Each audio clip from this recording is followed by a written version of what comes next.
Hello viewers, Chaitali smart cuisine চ্যানেলে সবাইকে welcome জানাচ্ছি। আজকে আমি সম্পূর্ণ নিরামিষ একটা আলুর দমের রেসিপি সবার সাথে শেয়ার করছি। এখানে আমি আলুটাকে এভাবে মধ্য দিক দিয়ে পিস করে একটু বয়েল করে নিয়েছি। চলুন রেসিপিটা শুরু করি। এবারে আমি কড়াইতে তেল দিচ্ছি। এই রান্নাটা পুরো আমি সরষের তেলেই করছি।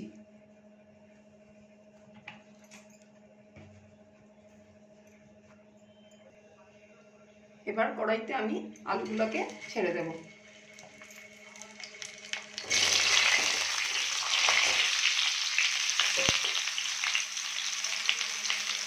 দিয়ে এবারে অল্প পরিমাণে হলুদ আর একটু লবণ দিয়ে এটাকে ভালো করে ভেজে নেব।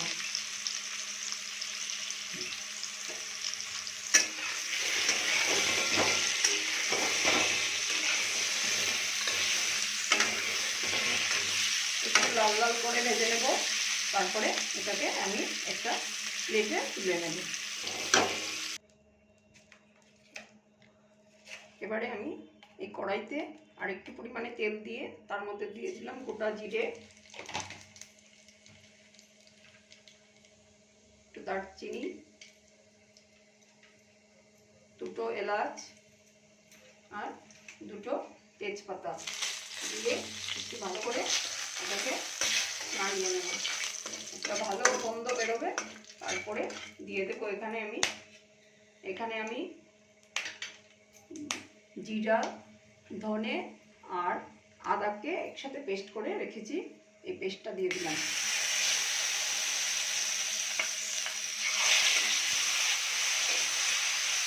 দিয়ে মশলাটাকে ভালো করে একটু কষিয়ে নেব। এবারে আমি দিয়ে দেবো পরিমাণ মতো হলুদ গুঁড়ো,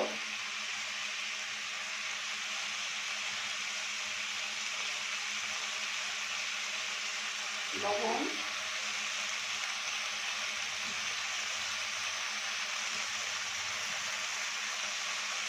আর এখানে আমি লঙ্কার গুঁড়ো আর এখানে দিচ্ছি কাশ্মীরি লঙ্কার গুঁড়ো দিয়ে ভালো করে মশলাটাকে মিক্স করে নেব।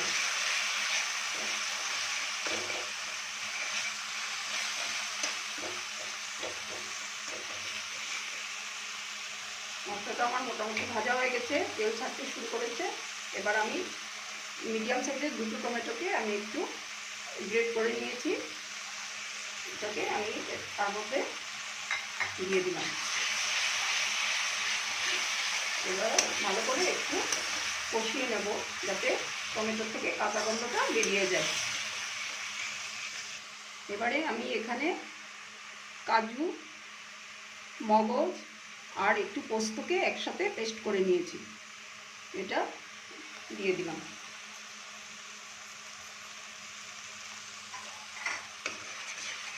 এবার এটা আমি মশলার সাথে ভালো করে মিক্স করে নেব। এবারে আমার মশলাটা ভালো করে ভাজা হয়ে গেছে, তেল ছাড়তে শুরু করেছে। অল্প পরিমাণে এখানে আমি জল মিক্স করব।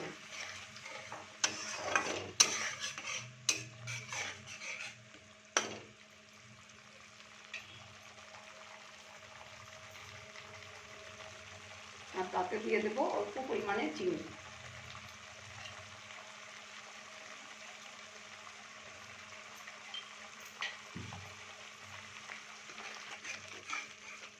চিনি দিয়ে এটাকে ভালো করে মশলাটার সাথে মিক্স করে নেব। আর তার সাথে আমি ভেজে রাখা আলুগুলো দিয়ে দিলাম।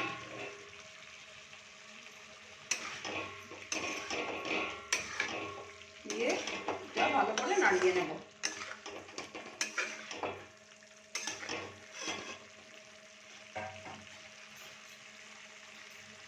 রেসিপিটা আপনারা যে কোনো নিরামিষ দিনে বানিয়ে খেতে পারেন।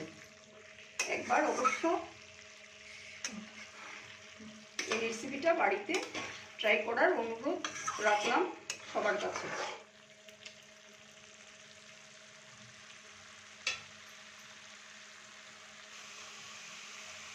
এখানে আমি এখন জল দিয়ে দিলাম পরিমাণ মতো।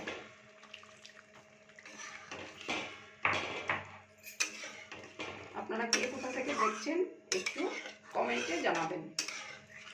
আর যদি আমার রেসিপিগুলো ভালো লাগে তাহলে চৈতালি স্মার্ট কুজিন চ্যানেলটাকে ফলো দিয়ে রাখবেন, লাইক কমেন্ট ও শেয়ার করবেন। আর যদি ইউটিউব থেকে দেখে থাকেন তাহলে ইউটিউবটাকে একটু সাবস্ক্রাইব করে দেবেন। এখন একটু সময়ের জন্য আমি এটাকে ফুটতে দেব। এবারে আমি এই দমের মধ্যে দিয়ে দিলাম একটু গরম মশলা গুঁড়ো,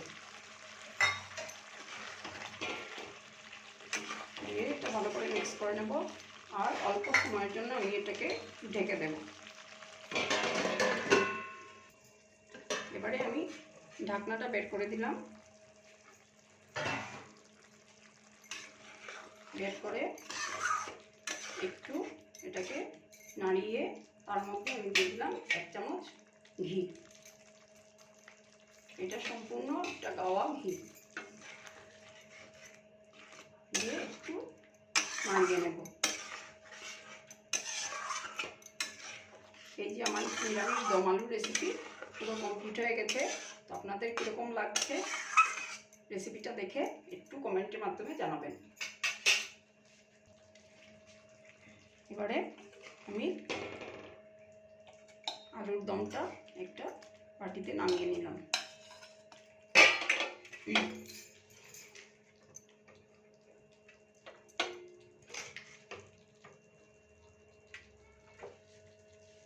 আপনারা আমার রেসিপি দেখে সুন্দর সুন্দর কমেন্ট করেন, আমার খুব ভালো লাগে।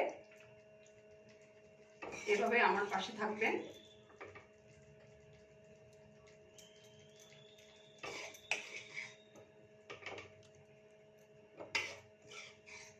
এই যে আমার নিরামিষ দম আলুর রেসিপি রেডি। কিরকম হয়েছে একদিন বাড়িতে বানিয়ে খাবেন। আর আমার রেসিপিটা আপনাদের কিরকম লাগলো এটাও কমেন্টের মাধ্যমে জানাবেন। ধন্যবাদ সবাইকে।